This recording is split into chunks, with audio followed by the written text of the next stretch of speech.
Arnold जानते हो ना, वो बॉडी बिल्डर। जब गवर्नर थे ना वो, तो उन्होंने एक होटल का इनॉग्रेशन किया था। उस होटल के बाहर आर्नोल्ड की मूर्ति बनी हुई है।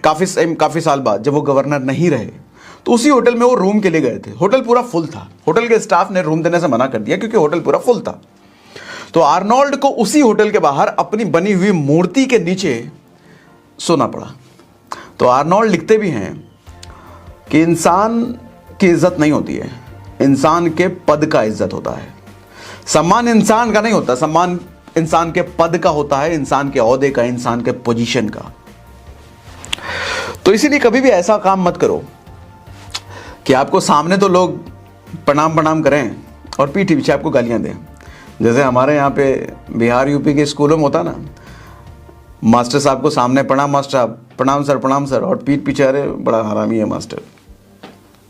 नहीं, कोई पदाधिकारी सरकारी अफसर दिखा तो सामने तो जी हुजूर या पैर छुएंगे जाकर के, अब पीछे तो अरे पता नहीं है इसका चक्कर कहाँ का चलता है। पद का इज्जत है ना वो। जिस दिन पद नहीं रहेगी कोई पूछेगा भी नहीं। राम के जंगल जाने के बाद भी, राम के राजा न रहने के बाद भी पूरी प्रजा उनको मनाने जंगल गई थी। पूरी प्रजा, राजा तो उनको मिल ही गया था भरत, लेकिन फिर भी प्रजा मनाने को गए।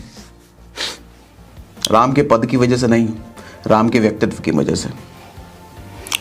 भगत सिंह को फांसी लगने के बाद भी सिर्फ उनका परिवार नहीं रोया था, पूरा देश रोया था। गांधी जी जब मरे थे तो उनकी अर्थी को चिता देने के लिए कुछ लोग नहीं, पूरा देश आया था। और इनकी इज्जत इनके पद की वजह से थी भी नहीं। इनका पद था क्या? कोई बड़े अफसर वगैरह थोड़ी थे। इनकी ताकत इनके व्यक्तित्व में थी, इनकी ताकत इनके सोच में थी। लोगों का दिल जीता था इन्होंने, लोगों के लिए किया था इन्होंने। तो कैसे नहीं इज्जत होगी सर, कैसे नहीं सम्मान होगा? इंसान समय और हालात का मोहताज होता है। कई लोगों को आपने देखा होगा कि आपको सामने तो अभी प्रॉमिस कर रहे हैं कि ये कर देंगे सर, वो कर देंगे सर, आपको पता नहीं है कितना बड़ा मैचिंग करेंगे सर, कितना बड़ा बिजनेस कर देंगे सर, आपको पता नहीं है। लेकिन जब अच्छा ये कहेंगे, जब मीटिंग सेमिनार से कहीं से निकले तो मोटिवेशन फुल रहता है भाई साहब। अब मोटिवेशन फुल है तो आपको पता नहीं है सर इस महीने तो 2 लाख 10 लाख 20 लाख। लेकिन जैसे मोटिवेशन डाउन हुआ सर नहीं हो पाएगा, लग रहा है नहीं हो पाएगा। कोशिश तो बहुत की, नहीं हो पाएगा। शादी के पहले आदमी कहता है कि तेरी जुल्फों के नीचे पूरी जिंदगी गुजार दूंगा, और शादी के पीछे दाल में एक बाल मिल गया तो जुल्फे काटने के लिए, बालें नोचने के लिए तैयार हो जाता है। आदमी वक्त और हालात का मोहताज होता है। इसीलिए कभी दूसरों के कंधों पर भरोसा करके काम नहीं करना। दूसरे के कंधे नहीं, खुद के कंधों में ताकत होनी चाहिए, खुद के व्यक्तित्व में ताकत होनी चाहिए। सोच को ताकतवर बनाने का एक और फॉर्मूला बताता हूं सर। बड़बड़ करना बंद करो, चुप रहना सीखो, सुनना सीखो। बोलना आसान होता है सर, चुप रहना मुश्किल होता है। बोलना तो बच्चा भी कर लेता है, चुप रहना मुश्किल होता है। और चुप रहना तब जब आपके बारे में कोई बुरा बोल रहा हो, जब आप बुरे समय से गुजर रहे हो और उस वक्त आपको कोई पिन कर दे, तब चुप रहना मुश्किल होता है। और उस समय जो चुप रह गया वो फिर महात्मा है, वो फिर महान है, वो फिर खिलाड़ी है, वो फिर राजा है। फिर बुद्ध की तरह ताकत चाहिए चुप रहने के लिए, बुद्ध की तरह। लोगों को अक्सर मैं कहते हुए सुनता हूं, अरे मुझे कोई सुना नहीं सकता, मैं सुना देता हूं। पता है जरा सा ही बोला था, बोलती बंद कर दी मैंने उसकी। अरे जिसकी बोलती बंद करके आया हो ना, वो तुमसे ज्यादा ताकतवर है, वो तुमसे ज्यादा समझदार है, उसकी सोच में तुमसे ज्यादा ताकत है, क्योंकि सुनने की शक्ति है, सहन शक्ति है उसमें। सहन के साथ शक्ति लगता है, क्यों? बोलने के साथ शक्ति नहीं लगता। बोलने को कला कहते हैं, लेकिन सहने को शक्ति कहते हैं। चाणक्य ने कहा था कि कब, कहां और कितना बोलना है, यह समझ जिस आदमी को आ गया, वो आदमी फिर राजा बनने लायक है। वो आदमी फिर कुछ भी हासिल कर सकता है, जिस आदमी को यह समझ में आ गया कि कब, कितना और कहां बोलना है। कहते हैं कुत्ते को घी हजम नहीं होता। इसका मतलब समझ रहे हो सर? कुत्ते को घी हजम नहीं होता, इसका मतलब यह है कि आदमी जब ज्यादा उतावला होता है ना, आदमी पर जहन शक्ति नहीं होती ना, उसको उल्टी करने की आदत होती है। उल्टी मतलब कोई कुछ सुनाया एकदम दड़ से उल्टी कर दिए, कोई कुछ बोल दिया दड़ से उल्टी कर। हालात जैसे बुरे हुए, अरे भाई साहब इतना मुश्किल मेरे से कैसे होगा, इतना मुश्किल काम दे दिया कैसे होगा, ये उल्टी करना हुआ। कुत्ता भी ऐसे उल्टी करता है जब उसको घी दिया जाता है, आदमी भी ऐसे ही उल्टी करता है जब उसको अच्छी चीज दी जाती है। अच्छी चीज का मतलब क्या, सहने लायक चीज दी जाती है।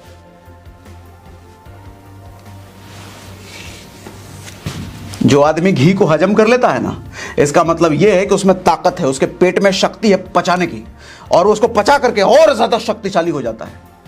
इसी तरीके से जब बुरा समय या बुरी बात आप तक पहुंचती है, आप उसको सहन कर लेते हो, तो सर आपकी शक्ति पहले से थी और आप और ज्यादा शक्तिशाली हो गए। किसने बुरा समय नहीं देखा, किसने बुरे लोगों को नहीं झेला, किसने बेइज्जती नहीं देखी, चाणक्य की बेइज्जती नहीं हुई। पाखंडी कह के, भूखा ब्राह्मण कह के, झूठा कह करके उसको धनानंद ने बाहर निकाल दिया था। देखो प्रकोप कैसा दिखा उस समय। वो ऐसा नहीं गाली उली देने लग गया, अरे तुम्हारी गाली उली नहीं देने लग गया, वो मारपीट करने नहीं लग गया, चुपचाप कसम खा करके चुटिया खोल करके निकल दिए भाई साहब। ताकत शक्ति का परिचय दिया, सहन शक्ति आती है ना, उसके बाद लिए बदला लेने की स्ट्रेटेजी होनी चाहिए ना। लेकिन कमजोर आदमी वहीं उल्टी कर देता है, मुझे ऐसे कैसे बोल दिया। सहना सीखो सर, परिस्थितियों को सहना सीखो, हालातों को सहना सीखो, कड़वी बातों को सहना सीखो।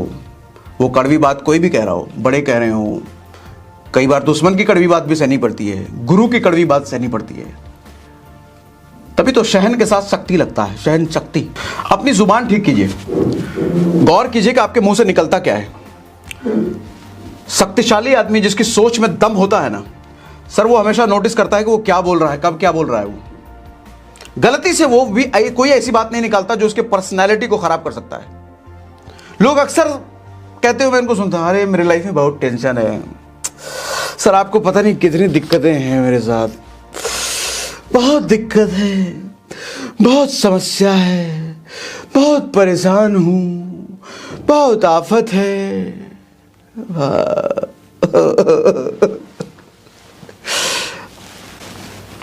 एक बात बताओ, आप जब कहते हो कि सर बहुत टेंशन है, ये कहने से आपका टेंशन कभी दूर होगा? आप जब ये कहते हो कि आपके साथ बहुत समस्याएं हैं, ये कहने से क्या समस्याएं दूर होगी? सर इसका समाधान करना पड़ेगा ना। आपको समस्या पता है, जब आपको यह पता चल जाए कि आपके घर में सांप निकला है, सर सांप को छोड़ दोगे, रहने दोगे अपने घर में, निकाल के बाहर करोगे ना। तो जब आप ये चीजें बोलते हो, आपको पता है कि इससे समस्याएं ठीक नहीं होने वाली और इससे आपका मूड और हालात और ही खराब होता है। क्योंकि जब आप बोलते हो कि मेरी हालत बहुत खराब है, इसके आप उस वक्त अपना मेंटल स्टेटस चेक करो। आप उस वक्त खुद में दुखी फील करते हो। अगर दुखी नहीं भी हो, बोल के देखो, अरे मैं तो बहुत टेंशन में रहता हूं दिन रात। सर अगर टेंशन में नहीं भी हो तो ये बोलने के बाद आप टेंशन में आ जाओगे उस वक्त। तो जब आपको पता है कि ये प्रॉब्लम करता है आपके मेंटल स्टेटस पर, आपके दिमाग को डिस्टर्ब करता है, आपके काम को डिस्टर्ब करता है, तो ऐसी बात बोलते क्यों? ये क्यों नहीं कहते अपने सर से कि आप सर आपको नहीं पता कि मेरे में कितनी स्ट्रेंथ है, मेरे में क्या क्या खूबियां हैं, उनको इस्तेमाल करके मैं एक दिन बड़ा आदमी बन जाऊंगा। ये सब बातें क्यों नहीं बोलते?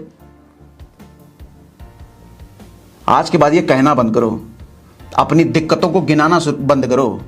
मुंह से जो अपनी दिक्कतें निकाल के चार आदमी को बताते हो ना, ये भी दिक्कत है, क्या हमदर्दी लेने, गर्लफ्रेंड पटाने के लिए निकले हो?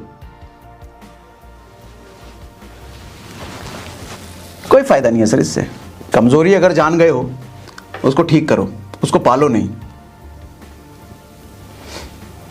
और हमेशा ना ग्रैटिट्यूड रखो, गुरु के लिए, अपलाइन के लिए, भगवान के लिए, दूसरों के लिए। जब आपके साथ कुछ बुरा होता है तो उसका क्रेडिट हमेशा खुद को दो, किसी और की वजह से नहीं। मेरी किसी ना किसी गलती की वजह से मेरे साथ ये हुआ है, हमेशा ये कहना शुरू करो और उसको एनालाइज करो किस गलती की वजह से हुआ है। जब आप ये कहते हो कि इसकी वजह से मेरे साथ ये बुरा हुआ, तो आप कभी एनालाइज नहीं करोगे कि आपकी गलती थी कहां, और आप कभी भी सुधर नहीं सकते।